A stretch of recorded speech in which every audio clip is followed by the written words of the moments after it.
राष्ट्रपति पुतिन ने अब एक नई स्ट्रेटेजी अपनाई है। गद्दारों को वो बख्शने के मूड में नहीं है। पुतिन ने अब अपने युद्ध में अपनी पुलिस को भी उतार दिया है। जी हाँ, और ये फोर्स ऐसी है जिसमें चेचन कमांडर रमजान कादरव के भी हजारों वफादार शामिल हैं। ये फोर्स पुतिन के सबसे क्रूर ऑर्डर को पूरा करेगी। यूक्रेन के मुताबिक रूसी राष्ट्रपति व्लादिमीर पुतिन ने यूक्रेन में मैदान छोड़कर भागने वाले रूसी सैनिकों को गोली मारने का आदेश दिया। साथ ही दावा किया गया है कि इस ऑर्डर के बाद 6 सैनिकों की मौत भी हो चुकी है।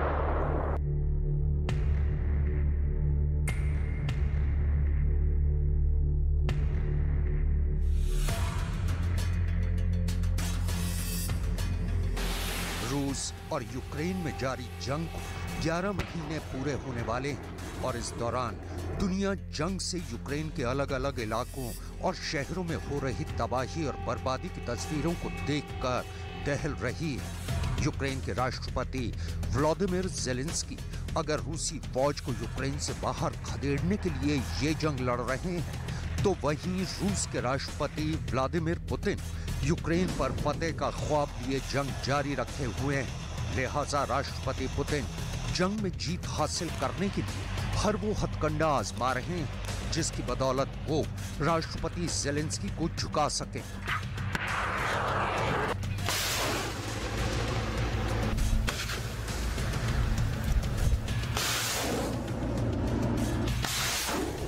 जंग में रूस और यूक्रेन की सेनाएं एक-एक इंच जमीन के लिए लड़ रही है और यूक्रेन के सोलेदार की जंग इसकी सबसे बड़ी मिसाल बन चुकी है। रूस ने एक लंबी और भीषण लड़ाई के बाद सोलेदार जीत लिया, लेकिन इस शहर की जंग में राष्ट्रपति पुतिन की प्राइवेट आर्मी कहे जाने वाले वैगनर ग्रुप के भाड़े के सैनिकों का एक अहम रोल रहा है।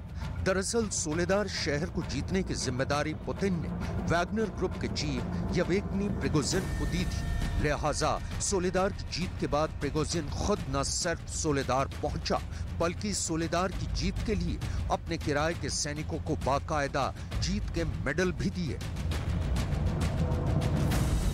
Я приехал сюда, чтобы вручить медали парням, которые брали Солидар.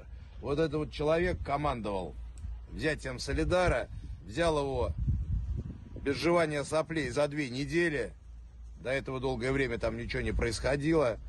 Солидар зажали в клещи, после этого разделили на части. Слона, как говорится, нельзя есть целиком, надо есть по частям. Зажали подразделения противника, отказывались, те, кто отказывались сдаваться в плен, тех уничтожали. भले ही सोलेदार की जीत के बाद राष्ट्रपति पुतिन जश्न मना रहे हों और प्रिगोजिन अपने सैनिकों को मेडल देते नजर आ रहा हो, लेकिन इन तस्वीरों में इस जंग की पूरी हकीकत नजर नहीं आ रही है और जिस हकीकत को रूस ने दुनिया से छिपाने की पूरी कोशिश की है, वो फिर भी बाहर आ ही गई। चलिए अब आपको बताते हैं कि आखिर वो हकीकत है क्या। यूक्रेन जंग के दौरान रूस के 1 लाख से ज्यादा सैनिक मारे गए। इस हकीकत से पूरी दुनिया वाकिफ है। जंग जीतने के लिए राष्ट्रपति पुतिन ने 3 लाख सैनिकों की भर्ती की। ये हकीकत भी पूरी दुनिया ने देखी। लेकिन यूक्रेन जंग को जीतने के जिस मकसद से इन सैनिकों की भर्ती गई, रूस ने उसके पीछे की एक बड़ी वजह को पूरी दुनिया से छिपाया। और वो वजह ये है कि यूक्रेन जंग के दौरान रूस के सैनिकों की एक बड़ी तादाद ने या तो जंग लड़ने से मना कर दिया या फिर वो जंगे मैदान छोड़कर भाग निकले। हैरानी इस बात की है कि ये सिलसिला अभी भी जारी है।